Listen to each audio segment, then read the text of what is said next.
স্থাপনা ধ্বংসকারীদের বিচারের ভার জনগণকে দিলেন প্রধানমন্ত্রী। দাবি মানার পরও শিক্ষার্থী আন্দোলনের যৌক্তিকতা নিয়ে প্রশ্ন। দুর্বৃত্তের হামলায় ধ্বংসস্তূপ রাজধানীর দুর্যোগ ব্যবস্থাপনা অধিদপ্তর, নির্বাক কর্মচারীরা। সম্পদ ধ্বংসকারীদের শাস্তি চান সাধারণ মানুষ। কারফিউ শিথিল করায় চেনা রূপে ফিরেছে রাজধানী, স্বাভাবিক হচ্ছে জনজীবন। বিভিন্ন সড়কে তীব্র যানজট এবং অস্থির রাজধানীর নিত্যপণ্যের বাজার। সেঞ্চুরি ছাড়িয়েছে বেশিরভাগ সবজির দাম। সংসার চালাতে পণ্য সংকোচন নীতি।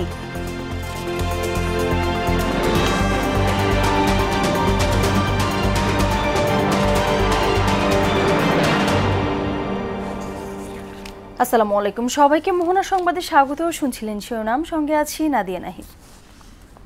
এবার বিস্তারিত। মেট্রো রেল সহ গুরুত্বপূর্ণ স্থাপনা ধ্বংসকারীদের বিচার করতে এবার জনগণের প্রতি আহ্বান জানালেন প্রধানমন্ত্রী শেখ হাসিনা। বলেন, এ ধরনের নৈরাজ্য কোনোভাবেই বিশ্বাসযোগ্য নয়। সকালে মিরপুর 10 মেট্রো রেল স্টেশনে পরিদর্শনে গিয়ে তিনি সব কথা বলেন। শিক্ষার্থীদের সব দাবি মেনে নেওয়ার পরও আন্দোলন চালিয়ে যাওয়ার অর্থহীন বলেও মন্তব্য করেন শেখ হাসিনা। ছাত্র আন্দোলনের আড়ালে যেসব বৃহৎ স্থাপনায় তাণ্ডব চালানো হয়েছে তার অন্যতম মিরপুর 10 মেট্রো রেল স্টেশন। বৃহস্পতিবার সকালে স্টেশনের ভিতরে ধ্বংসযজ্ঞ পরিদর্শন করেন প্রধানমন্ত্রী শেখ হাসিনা। টিকিট কাউন্টার থেকে শুরু করে দুর্বৃত্তদের আক্রোশের শিকার যন্ত্রপাতি, কম্পিউটার রুম ঘুরে দেখেন তিনি। পরে উপস্থিত গণমাধ্যমকে প্রধানমন্ত্রী বলেন, রাষ্ট্রের গুরুত্বপূর্ণ স্থাপনায় এমন হামলা অবিশ্বাস্য। আজকে যে ভাবে ধ্বংসের চিত্র দেখলাম, এটা বিশ্বাস হতে চায় না যে এদেশের মানুষেরা করতে, কিন্তু সেই কাজই করেছে। সহিংসতাকারীদের বিচারের ভার জনগণের কাছেই ছেড়ে দেন সরকার প্রধান। 2 লক্ষ 2.5 লক্ষ মানুষ চলাচল করতেন খুব অল্প সময়ের মধ্যে। এদেশের মানুষ কত খুশি ছিল। তাদের সব আনন্দ যারা নষ্ট করলো, যাদের যে চলাফেরা করতে পারতো সেই চলাফেরা পথ যারা রুদ্ধ করে দিল, তাদের বিচার এদেশের জনগণকেই করতে হবে। শেখ হাসিনা বলেন, ছাত্রদের সব দাবি মেনে নেওয়া হয়েছে, তারপরও নতুন নতুন দাবি তুলে সহিংসতা চালানোর সুযোগ দেওয়াটা হতাশাজনক। সমস্ত দাবি শুধু মানা না, তার থেকে বেশি আমরা দিয়েছি, হাইকোর্টে দিয়ে দিয়েছে, তারপরেও কিন্তু এখন থামেনি। কেন থামেনি? ওই 1 দফা পরে আসলো 4 দফা, তারপর আসলো 6 দফা, তারপর আসলো 8 দফা, তারপর আবার 4 দফা, আবার ওই 4 দফাও হবে না, আরো 8 দফা। এইভাবে এমন একটা পরিবেশ সৃষ্টি, আর সেই সাথে সাথে এই ধ্বংসযজ্ঞ, মানে এই ধ্বংসযজ্ঞটাকে সুযোগ সৃষ্টি করে দেওয়া। কয়েকদিনে দেশের যত ক্ষতি হয়েছে তা কাটিয়ে উঠতে অনেক সময় লাগবে বলেও জানান প্রধানমন্ত্রী শেখ হাসিনা। কতদিনে ঠিক হবে আমি জানি না। এই টিকিট বিক্রয়ের মেশিন থেকে শুরু করে মেট্রো স্টেশন 10-এর প্রতিটি জায়গাতেই ব্যাপক তাণ্ডব চালিয়েছে সহিংসতাকারীরা। এ থেকে বোঝাই যায় যোগাযোগের অন্যতম গুরুত্বপূর্ণ এই মাধ্যমটির উপরে কতটা আক্রোশ ছিল তাদের। প্রধানমন্ত্রী শেখ হাসিনা এই মেট্রো স্টেশন পরিদর্শন করার পর বললেন, এদেশের মানুষের কাছ থেকে এ ধরনের ধ্বংসযজ্ঞ কোনোভাবেই বিশ্বাস করার মতো নয়। নাসিরউদ্দিন, মোহনা সংবাদ, মেট্রো স্টেশন 10, ঢাকা। দর্শক, শিক্ষার্থী আন্দোলনের সময় মিরপুর 10 মেট্রো রেল স্টেশনে কি পরিমাণ ধ্বংসযজ্ঞ চালানো হয়েছে তার খণ্ডচিত্র দেখব সহকর্মী নাসিরউদ্দিনের প্রতিবেদনে।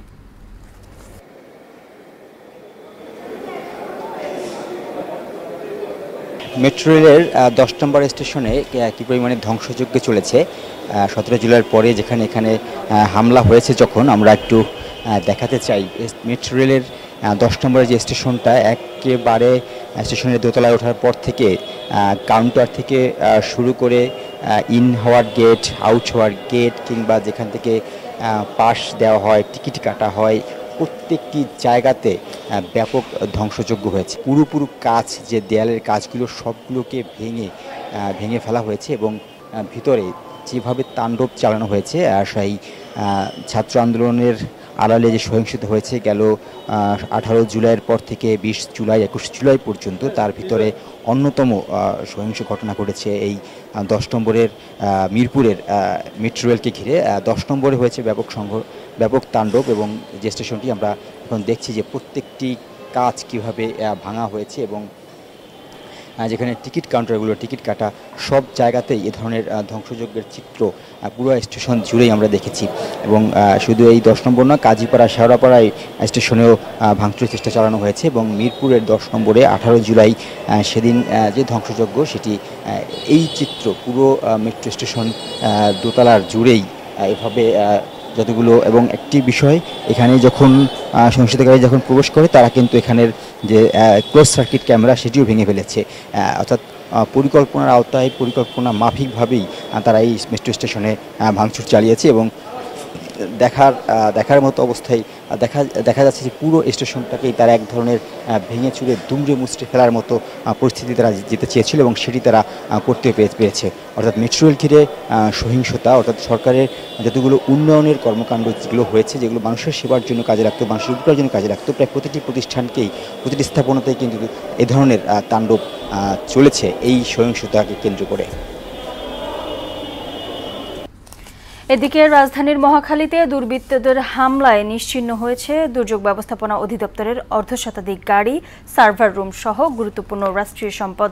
কর্মস্থলের এমন বিভৎসতায় নির্বাক কর্মচারীরা। আর দেশের সম্পদ ধ্বংসকারীদের শাস্তি দাবি করেছেন সাধারণ মানুষ। ওবায়দুল হক মারুফের রিপোর্ট। কোটা বিরোধী আন্দোলনকে কেন্দ্র করে রাজধানীর মহাখালীতে দুর্যোগ ব্যবস্থাপনা অধিদপ্তর ভাঙচুর ও অগ্নিসংযোগ করে দুষ্কৃতিকারীরা। এতে ভস্মীভূত হয়ে যায় দপ্তরের সার্ভার রুম সহ গুরুত্বপূর্ণ নানা সরঞ্জাম। অধিদপ্তরের সামনের রাস্তায় ও পার্কিংয়ে থাকা প্রায় 53টি গাড়িতে ভাঙচুর ও অগ্নিসংযোগ করে পুড়িয়ে দেয়া হয়। ভাঙচুর আর অগ্নিকাণ্ডের বর্ণনা দিয়ে অধিদপ্তরের কর্মরতরা জানালেন, ক্ষয়ক্ষতি সামলে সাধারণ অবস্থায় ফিরতে চান তারা। কিছু লোক ওয়ার্ল্ড কাপকে আমাদের ভিতরে আসলো, লাঠি শুটার নিয়ে গাড়ি বেরোয়, প্রথম গাড়ি ভাঙলো, তারপরে আগুন যে যখন দিয়েছে তখন আমরা উপরে যাই, আমরা পাশের ভবন থেকে, আমাদের পাশে যে 10তলা ভবন আছে, ওইখানে আমাদের মই ছিল, মই দিয়ে ওইখান থেকে আমরা রিকভার করেছি। এখানে আইসাই হামলা শুরু করে দিছে, এই গাড়ি ইটপাটকেল মারা এবং প্লাস ইঞ্জিনের বনাট উড়াইয়া তেল দিয়ে আগুন ধরানো। 7-8 বছর বয়সী থেকে শুরু করে আমি 50-70 লোককেও দেখেছি এদিকে ঢিল ছুটতে। আন্দোলনের নামে রাষ্ট্রীয় সম্পদের এমন বিনাশ দুঃখজনক জানিয়ে দোষীদের শাস্তি দাবি করেছেন ক্ষতিগ্রস্ত ভবন দেখতে আসা সাধারণ মানুষ।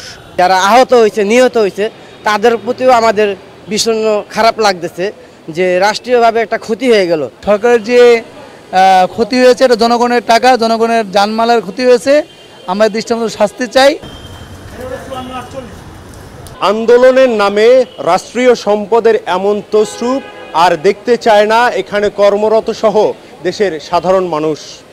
ওবায়দুল হক মারুফ, মোহনা সংবাদ, ঢাকা। ঢাকা, নারায়ণগঞ্জ, গাজীপুর এবং নরসিংদীতে বহাল রয়েছে কারফিউ। নাগরিকদের দৈনন্দিন কাজের সুবিধার্থে সকাল 10টা থেকে বিকেল 5টা পর্যন্ত এই কারফিউ শিথিল রাখা হয়। বেলা 11টায় সরকারি বেসরকারি অফিসের কার্যক্রম শুরু হলে সরব হয়ে ওঠে রাজধানী। কয়েকদিনের বন্দিদশা থেকে মুক্তি মেলায় রাজপথে বেড়ে যায় যানবাহনের চাপ। এতে বিভিন্ন সড়কে সৃষ্টি হয় প্রবল যানজট। সুরাইমনির রিপোর্ট। বৃহস্পতিবার রাজধানী ঢাকা সহ পার্শ্ববর্তী 3 জেলায় সকাল 10টা থেকে বিকেল 5টা পর্যন্ত কারফিউ শিথিল করা হয়। সীমিত পরিসরে খোলা হয়েছে সরকারি বেসরকারি অফিস ও আদালত, খোলা হয়েছে দোকানপাটও। অনেকে আবার কারফিউর এই সময়টাতে গ্রামে স্বজনদের কাছে যাচ্ছেন, তবে ক্যামেরায় কথা বলতে রাজি নন কেউই। আপু একটু কথা বলি। বেঁধে দেয়া 4 ঘন্টার সময় দৈনন্দিন কাজ করতে পারায় স্বস্তি জানান অনেকে। নরমালি আছে সবকিছু, কোনো সমস্যা নেই। এখন গাড়ির টিকিটও পাইছি ইনস্ট্যান্ট, কোনো সমস্যা তো পাই নাই। গাড়ি খুব সুন্দরভাবে চলতেছে, কোনো গ্যাঞ্জাম নাই। কোথাও কোথাও কাজ শেষ না হওয়াতে কষ্টে আছেন খেটে খাওয়া মানুষগুলো। গাড়ির চাকা না ঘুরলে সংসারের চাকাও থমকে যায় তাদের। মোটর গাড়ি ভাঙচুর করে, আমরা মোটর গাড়ির শ্রমিক, আমাদের চাকা না ঘুরলে আমাদের খাবার হয় না, আমাদের তো কেউ দেখে না। যারা শ্রমিক এদের তো খুবই দূর অবস্থা। গাড়ি বন্ধ থাকলে তো আমাদের ইনকাম বন্ধ, আমরা তো অস্বস্তিতেই আছি। দেশ শান্তিভাবে চলুক, আমরা এটাই চাই। পরিস্থিতি বিবেচনায় স্বল্প আয়ের মানুষদের বেঁচে থাকা কঠিন হয়ে পড়ছে। অনেকে আবার দোকানপাট খোলা রাখার সাহসও পাচ্ছেন না। দোকানপাট বন্ধ থাকিচ্ছে, আমাদের বেচাকেনা হচ্ছে না। দেশটা শান্তিভাবে চলুক, এটা আমরা সাধারণ গাড়ির স্টাফ আমরা এটাই চাই। দেশের ক্ষতি হচ্ছে, অর্থনৈতিক ক্ষতি হচ্ছে, আমাদের এই চলাফেরার ক্ষতি হচ্ছে। শীঘ্রই স্বাভাবিক পরিস্থিতি ফিরে পেতে সরকারের কাছে দাবি জানান খেটে খাওয়া মানুষগুলো। সুরাইয়া মুন্নি, মোহনা সংবাদ, ঢাকা। শিক্ষার্থী আন্দোলনে ভর করে বিএনপি জামায়াত দেশকে ধ্বংসের পাঁয়তারা করছে বলে অভিযোগ করেছেন আওয়ামী লীগের সাধারণ সম্পাদক ওবায়দুল কাদের। দুষ্কৃতিকারীরা এখনও ঘাপটি মেরে বসে আছে উল্লেখ করে পরিস্থিতি আরও খারাপ হতে পারে বলেও আশঙ্কা জানান তিনি। সকালে তেজগাঁওয়ে ঢাকা জেলা আওয়ামী লীগের কার্যালয়ে এসব কথা বলেন কাদের। শামীমুজ্জামান চৌধুরী রিপোর্ট। চলমান পরিস্থিতি সহ নানা বিষয়ে রাজধানীর তেজগাঁওয়ে ঢাকা জেলা আওয়ামী লীগ কার্যালয়ে ঢাকা মহানগর উত্তর আওয়ামী লীগের সঙ্গে সমন্বয় সভায় বসেন আওয়ামী লীগের কেন্দ্রীয় নেতারা। সভাপতি, সাধারণ সম্পাদক। সভায় ওবায়দুল কাদের বলেন, বিএনপি বেছে বেছে নতুন নেতৃত্বের চিহ্নিত সন্ত্রাসীদের পদায়ন করেছে। কোথায় কে হামলা চালাবে সেই নীলনকশাও আগে থেকে প্রস্তুত করে রেখেছিল বিএনপি। কোটা আন্দোলনের উপর ভর করে বিএনপি জামাত তাদের সে চিরপরিচিত আগুন সন্ত্রাস নিয়ে তারা মাঠে নেমেছে। দেশের অর্জনগুলোকে ধ্বংসস্তূপে পরিণত করা পায় তারা করছে। বিএনপির কমিটিতে রদ বদল হয়েছে, বেছে বেছে তারা নতুন নেতৃত্বে চিহ্নিত সন্ত্রাসীদের পদায়ন করেছে। এই হামলা পরিচালনার জন্য তাদেরকে পরিকল্পিতভাবে নিয়োগ করা হয়েছে। সব কিছু আগেভাগে নীল নকশা প্রস্তুত ছিল। দেশ বিরোধী, মুক্তিযুদ্ধ, স্বাধীনতা ও উন্নয়ন বিরোধীদের যে কোনো ষড়যন্ত্র মোকাবেলায় আওয়ামী লীগ প্রস্তুত আছে বলেও জানান তিনি। শেখ হাসিনার নেতৃত্বে ঐক্যবদ্ধ স্বাধীনতা বিরোধী, উন্নয়ন বিরোধী, গণতন্ত্র বিরোধী যে কোনো ষড়যন্ত্র মোকাবেলা করতে আওয়ামী লীগ প্রস্তুত। সভা শেষে ঢাকা 15 আসনের সংসদ সদস্য সাবেক শিল্প প্রতিমন্ত্রী আলহাজ কামাল আহমেদ মজুমদার জানান, যে কোনো সহিংসতা মোকাবেলায় নেতাকর্মীদের ঐক্যবদ্ধ থাকার তাগিদ দেওয়া হয়েছে। আগামীতে দলকে ঐক্যবদ্ধ হয়ে, সমস্ত কর্মীদেরকে ঐক্যবদ্ধ হয়ে আন্দোলনের যদি কোনো রকমের হুমকি আসে এটার প্রস্তুতি নেওয়ার জন্য বলা হয়েছে। দলের পক্ষ থেকে সহিংসতায় হতাহতদের পাশে দাঁড়াতে আওয়ামী লীগ নেতাকর্মীদের নির্দেশনা দেওয়া হয়েছে বলেও জানান আলহাজ কামাল আহমেদ মজুমদার। আওয়ামী লীগের যেসব নেতাকর্মী আহত নিহত হয়েছে তাদের পাশে দাঁড়ানোর জন্য নির্দেশ দেওয়া হয়েছে এবং গরিব অসহায় মানুষদের পাশে দাঁড়ানোর জন্য নির্দেশ দেওয়া হয়েছে নেতাকর্মীদেরকে। শামীমুজ্জামান চৌধুরী, মোহনা সংবাদ, ঢাকা। আন্দোলন ও কারফিউয়ের প্রভাব পড়েছে নিত্যপণ্যের বাজারে। বেশিরভাগ সবজিই ইতোমধ্যে সেঞ্চুরি পার করেছে। এতে হতাশা বেড়েছে সীমিত আয়ের মানুষের। সংসার চালাতে মূল্য সংকোচন নীতি অবলম্বন করছেন তারা। ব্যবসায়ীরা বলছেন, কারফিউ শিথিল হলেও ব্যবসা বাণিজ্য স্থিতিশীল হতে আরও সময় লাগবে। উষা ফেরদৌসের রিপোর্ট। সরকারি তথ্য মতে গেল অর্থ বছরে দেশে আলু উৎপাদন হয়েছে 1,10,00,000 টনের কাছাকাছি, যা চাহিদার চেয়েও প্রায় 30 লাখ টন বেশি। অথচ সেই আলু খুচরা বাজারে বিক্রি হচ্ছে 60 থেকে 65 টাকা কেজি দরে। বাংলাদেশে আলু হচ্ছে, সেখানে আলু 70 টাকা 80 টাকা আলু কিনা কি আমাদের সাধারণ মানুষদের জন্য তো খুবই কষ্টকর। 100 টাকা করে কোনো সবজির তরকারি আছে নিচে, তাইলে মানুষ, সাধারণ মানুষ তো এমনিই মরবো। দোকানদারাই ছিনকেট করতেছে আমার কাছে মনে হয়। 2 বছর ধরেই উচ্চ মূল্যস্ফীতির চাপে অতিষ্ঠ সাধারণ মানুষ। প্রতিদিন বাজারে গিয়ে এই চাপ হাড়ে হাড়ে টের পাচ্ছে খেটে খাওয়া মানুষ।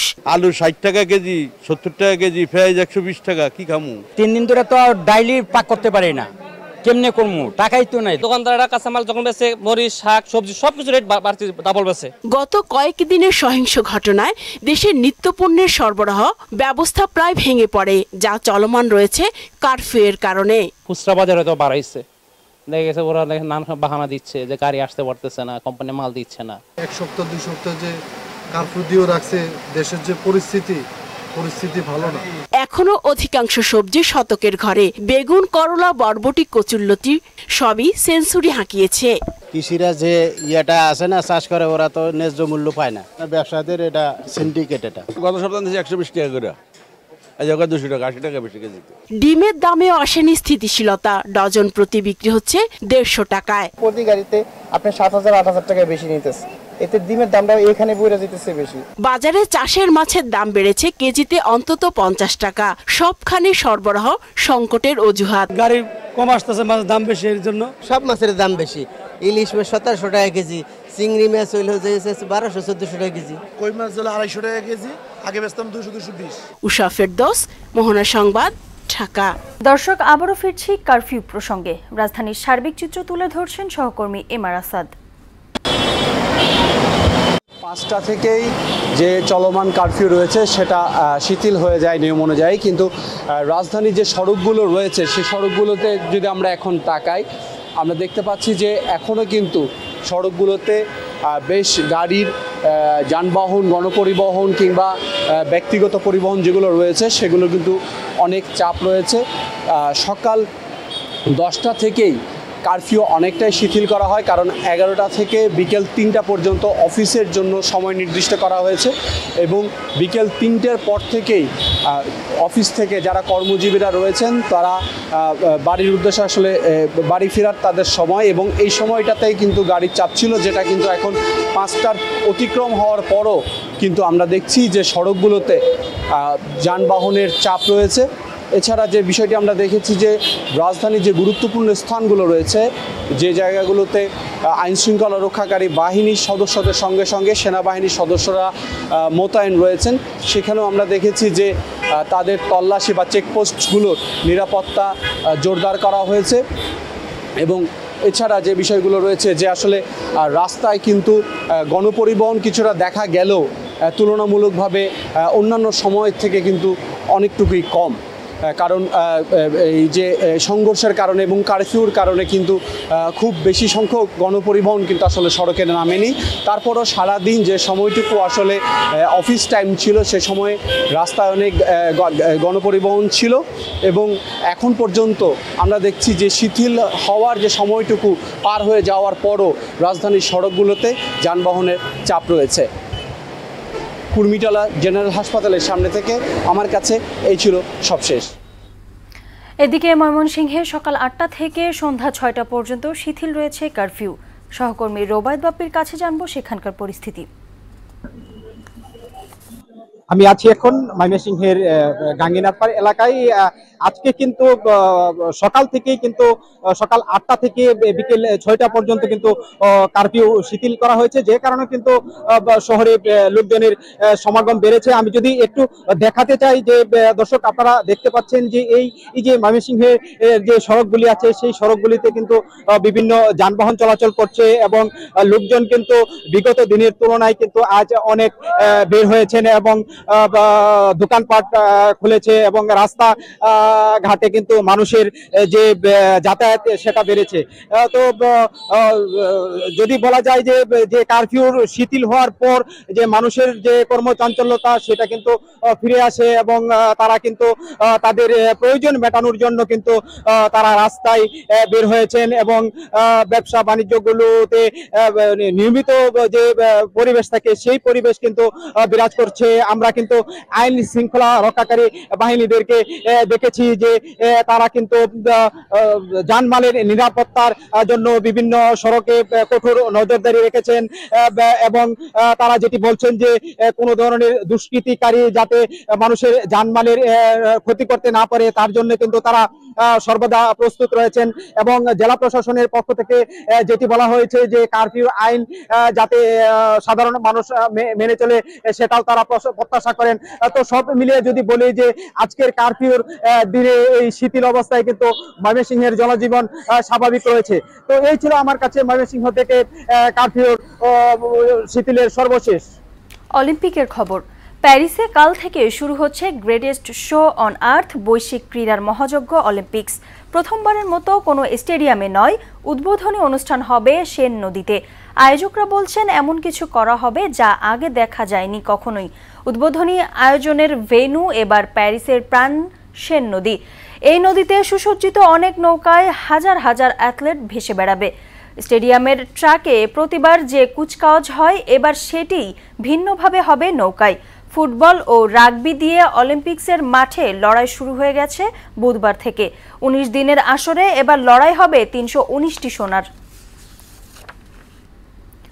শেষ করব মোহনা সংবাদ, যাবার আগে শিরোনামগুলো আরও একবার।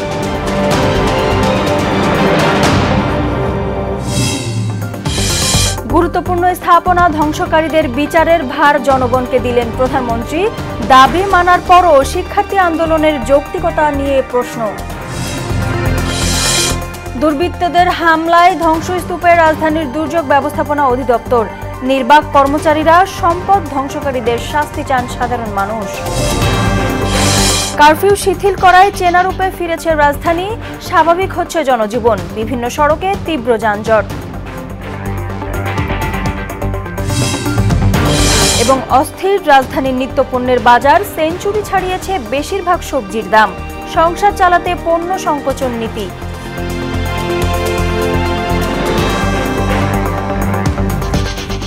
এই ছিল মোহনা সংবাদে। পরবর্তী সংবাদ রাত ৯টায়। এর আগে বিশেষ বুলেটিন দেখবেন সন্ধ্যা ৭টায়। মোহনা সবশেষ খবর জানতে ভিজিট করুন www.mohana.tv। সংবাদ দেখতে পারেন ফেসবুক ও ইউটিউবেও। এতক্ষণ সঙ্গে থাকার জন্য সবাইকে ধন্যবাদ।